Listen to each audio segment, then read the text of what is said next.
4구역 공모전 소식 전해드리기 전에 잠시 3구역 소식 먼저 전해드리고 넘어가겠습니다. 히림의 용적률 360%로 촉발된 고소고발전과 서울시의 3구역 조합 실태점검 이후에 3구역은 건축 설계에 재공모로 입장이 정리되는 것 같은데요. 서울시에서는 설계한 재공모 시 조합에 대해 법적인 다툼을 벌이는 회사는 입찰 자격을 박탈하겠다는 지침을 밝히면서 조합의 짐을 덜어주는 느낌이죠. 또한 서울시에서 조합에 대해 설계자 선정 관련 정식 시정명령을 하달함에 따라 향후 법적인 다툼이 벌어져도 조합의 입장에서 재공모 외에 답이 없다는 입장이 한층 강화됨에 따라 부담도 덜어지는 모습입니다. 이로써 지난번 아쉬웠던 3구역의 설계 공모전을 다시 볼 수 있게 될 것 같은데요. 조합원들에게는 반가운 소식이 되겠죠. 향후 나올 도면은 훨씬 진일보한 것이 되지 않을까 생각이 됩니다. 냉가슴 앓다가 그나마 희소식이 되겠네요. 이번 8월 26일 토요일부터 압구정 4구역의 설계 공모전이 시작이 되었는데요. 조합원이나 비조합원이라도 새로운 설계를 보는 것은 흥미진진하고 가슴 설레는 일이죠. 특히 신통기획의 내용은 둘째로 하더라도 이전과 확연히 달라진 층고와 건폐율로 단지 설계 자체는 진일보한 상태입니다. 4개 회사 임직원분들 고된 설계 작업하시느라 수고하셨다는 말씀 전해드리면서 시작해보겠습니다. 이번 4구역은 4개 회사가 참여함에 따라 볼거리가 풍성한 편인데요. 결론부터 말씀드리면 4구역만이 정체성을 갖춘 설계안도 있었던 것 같습니다. 이번 공모전은 각사별로 평면도에 상당히 고민한 흔적이 보였고요. 지난 3구역 안보다 훨씬 나았던 것 같습니다. 따라서 영상의 길이도 다소 길어질지 모르겠네요. 이번 4구역 공모전엔 기호 1번 건원건축 컨소시엄과 2번 정림건축 그리고 3번 토문건축과 2구역 신현대에서 당선되었던 4번 DA건축이 참가를 했습니다. 각각 국제공모의 요건 충족을 위해서 해외 파트너사들과 짝을 이루었는데요. 명칭은 주 회사 4개만 언급하기로 하겠습니다. 시작하기 전에 이슈 몇 가지 다루고 각 업체의 설계를 보기로 하겠습니다. 일단 기호 1번 건원건축은 언론에 의해 알려진 바로 부정당업자 이슈가 있는데요. 언론에 의하면 올 3월에 부산에서 있었던 설계업체 선정 과정에서 입찰 서류를 허위로 기재한 사유로 선정이 취소되었고 이번 공모전 참가 자격에도 논란이 있는 상태입니다. 지인을 통해서 흘려들은 얘기로는 직원 숫자를 부풀려 기재했다는 명목이라 하는데 해당 회사에서는 상당히 억울하다는 입장이라네요. 진실을 제가 알 수는 없고 이 부분은 이 정도로 넘어가겠습니다. 단지 내 주차 대수는 각사 모두 조합원 기준으로 세대당 세대 내외라 따로 언급하지 않도록 하겠습니다. 커뮤니티도 각사 모두 화려하기 때문에 생략하고요. 조경도 비슷한 이유로 언급하지 않도록 하겠습니다. 영상 후반에 각 건축사별로 중요한 수치는 표로 비교해 드릴 테니 편안하게 보시면 되겠습니다. 회사별로 배치도 보면서 설명해 보도록 하겠는데요. 1번 건원건축은 단지 명칭이 압도입니다. 건원과 삼하 그리고 SMDP 3개사가 컨소시엄을 구성했고요. 조합원 3개동은 70층 2개동과 60층 1개동으로 임대 및 일반동이 1개동으로 4개 회사 중 동의 숫자가 제일 적습니다. 총 세대수는 1657세대이고 그중 임대가 158세대이며 일반 분양이 또한 158세대입니다.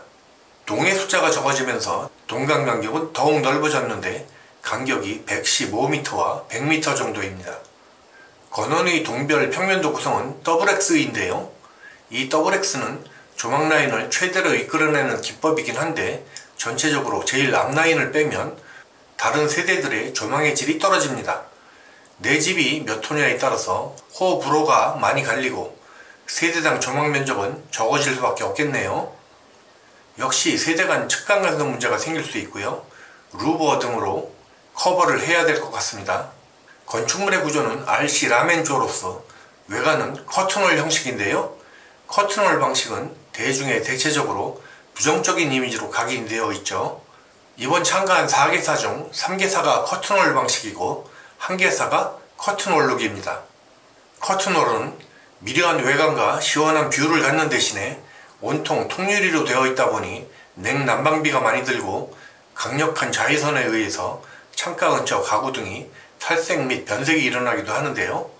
또 환기를 위한 창의 크기가 제한되면서 우리가 익숙했던 거실 문 전체를 열어서 시원한 환기를 하는 방식은 어렵죠.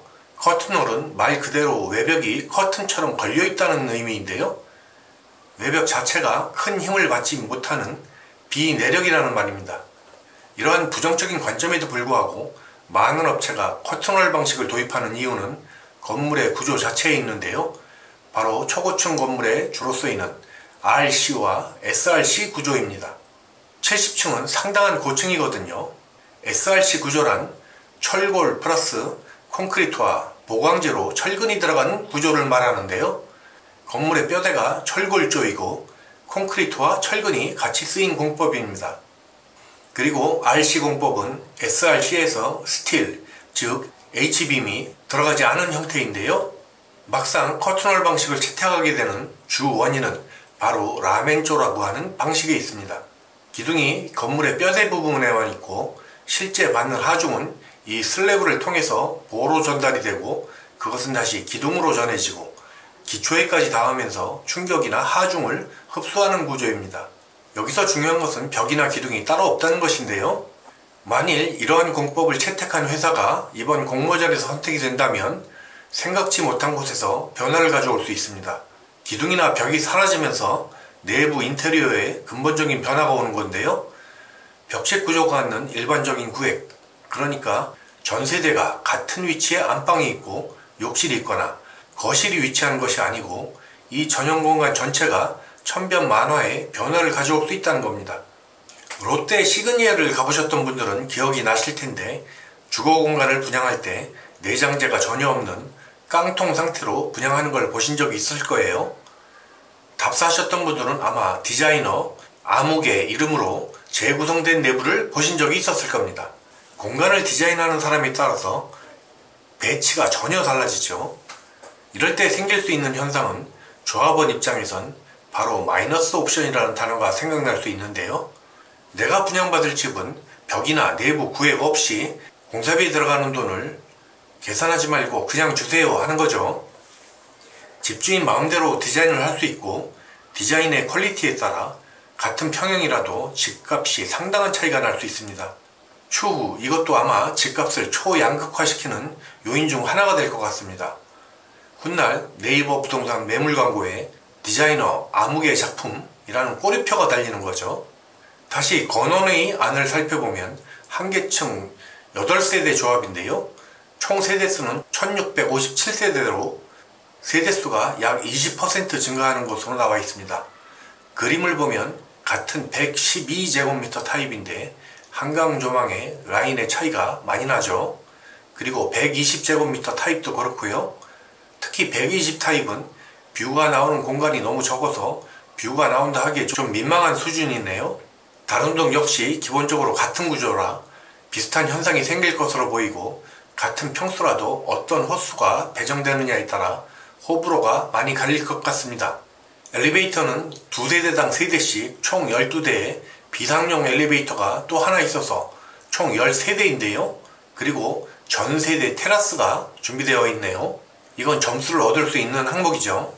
펜트하우스는 각 동별로 한 세대씩 154평짜리가 있는데 이건 진짜 펜트하우스네요. 이런 집은 가격이 어마어마하죠. 다음이 80평형 101세대인데 실사용 면적이 약 120평 정도 되는 펜트하우스급이 별도로 있습니다. 기존 68평형에서 이동하는 세대를 위한 평형이네요. 평수가 약 12평 정도 들었습니다. 이번 정린건축에 대해서 분석을 해드려야 되는데 이번 공모전 현장을 방문했을 때 브로셔 배포가 전 부스에서 금지된 상태였고요. 일부 링크된 URL에는 동영상만 링크가 되어 있었는데 다른 회사들의 자료는 구할 수 있었는데 정림은 구할 수가 없었습니다. 따라서 방문 당시 찍었던 사진을 바탕으로 몇 가지만 짚고 넘어가겠습니다. 일단 평면도의 형태는 판상형에 최대한 가까운데요. Y자 컨셉을 이용해서 길게 늘어진 형태예요. 뒷동에서 앞이 많이 가리는 대신에 평면 배치에 신경을 쓴 모습이고요. 판상형 구조에 가깝다 하더라도 방식이 커튼홀이라 환상형의 장점을 살리긴 어렵습니다. 이것은 이런 모습의 동과 동을 중간에서 이어주는 브릿지를 위한 설계인 듯한데요. 거리가 멀면 연결이 어렵죠. 이런 방식은 약간 올드 패션인데요. 그리고 모델링에서 일부 테라스층이 확인이 됩니다. 방문 당시와 추후에 자료를 요청했는데 응답이 없어서 피치 못하게 정림의 분석은 이 정도로 건너뛰고 취재했던 자료만 영상 말미에 표로 정리해 드리겠습니다. 3번 토문건축은 PLP 아키텍처와 컨소시엄을 구성했고요. 단지 가칭은 D 압구정입니다. 구조는 위에 설명했던 SRC 구조의 라멘조이고요. 커튼홀 방식입니다. 조합원동 5개동과 일반 및 임대 2개동으로 구성되어 있고요. 총 세대수는 1840세대로 세대 증가율 약 27%입니다. 일반 분양가 임대 세대는 305세대와 194세대인데요. 토문의 안은 여기 임대동이 14층과 22층으로 낮은 편인데 일반과 임대 세대 499세대를 다 수용하기 어려워서 일부 세대가 조합원동 저층부로 편입될 것으로 예상이 되고 있습니다. 조합원동은 최고 70층과 다른 회사와는 차별되게 계단식으로 같은 동에서도 층수 차이가 많이 나는 편인데요. 강변 쪽의 17층과 20층, 그리고 46층과 55층, 그리고 59층 등이죠. 이런 방식의 장점은 하단부의 저층에서 위로 올라가면서 각 세대들이 파노라마 뷰를 보기가 좋다는 것인데요. 건물을 높이별로 돌출을 시켜서 파노라마 뷰를 최대한 확보한 모습이에요. 건물의 배치가 단지 중앙의 상징인 꽃잎 모양으로 펼쳐지면서 세대별 내부 구조 또한 비교적 반듯해서 평면도에서도 이점을 가져오는 것 같습니다.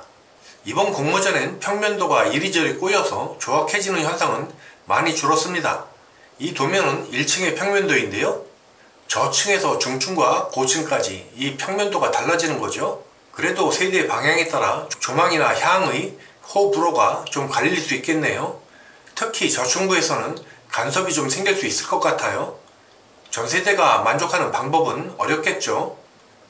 높이 올라갈수록 뷰가 좋아지고 집값도 좋아질 것 같습니다.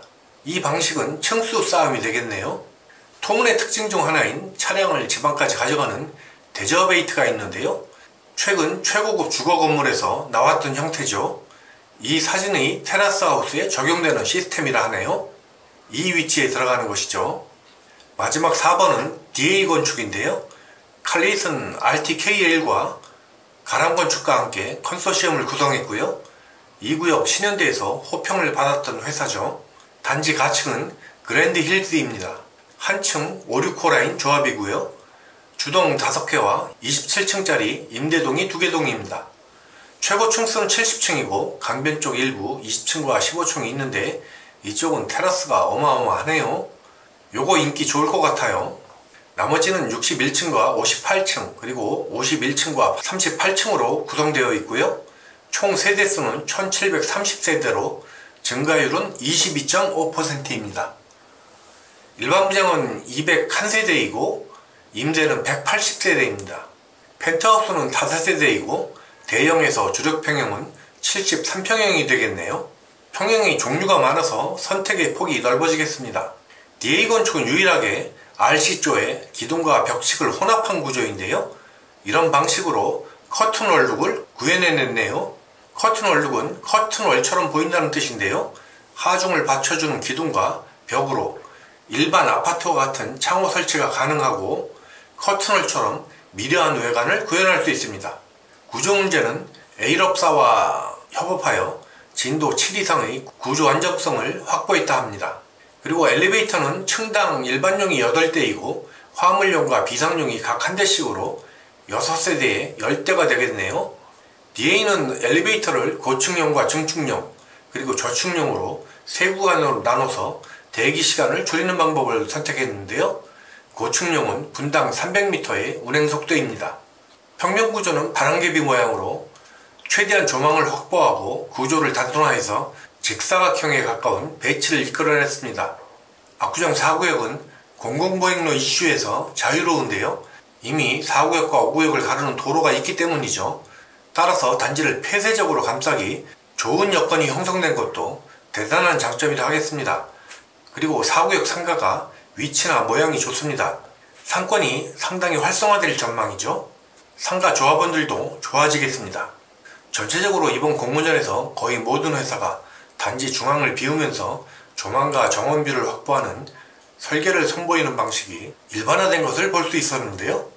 그리고 압구정은 한강과 거리가 있는 동이더라도 남쪽으로 펼쳐지는 시티뷰가 또한 아름다운 구역입니다. 타 지역의 재건축과 확연히 차별되는 대목이죠. 서울시와의 협의에 문제가 없다면 발코니 허용 면적 등으로 실사용 면적도 상당히 증가할 것 같고요. 아쉬운 것은 역시 단지 자체의 볼륨이 2구역이나 3구역에 비해 적어서 특 A급 펜트하우스의 숫자가 적어지는 건 어쩔 수 없었던 것 같습니다. 압구정의 전구역 중에 4구역이 한강 조망의 길이는 제일 적은 편인데요. 그 아쉬움을 성수대교 쪽 시야가 트이는 곳으로 보충을 하고 있습니다. 현재 주어진 여건에서 비교적 깔끔한 설계들이 나왔다 할 수 있겠는데요. 이것은 층고를 70층으로 하면서 여건이 더욱 좋아진 결과입니다. 50층으로 했다면 지금보다 훨씬 빡빡했겠죠. 잔치가 풍성해졌어요. 거래량도 많이 늘 것 같고요. 개인적으로는 3번과 4번의 싸움이 아닐까 싶습니다. 이번 4구역 공모전을 보면서 층고 70층도 특별 대우가 아니라는 것이 확인이 된 것 같은데요. 지난번 2구역 신현대의 경우에도 70층에 예비한들이 있었죠. 신현대도 그쪽으로 가지 않을까 싶습니다. 3구역에서 재공모가 진행이 된다면 지난번 안보다 훨씬 진일보한 안이 나올 거라 생각하는데요. 돌고 돌아 압구정의 활용 점정을 기다리게 되었습니다. 이만 마치겠습니다. 감사합니다.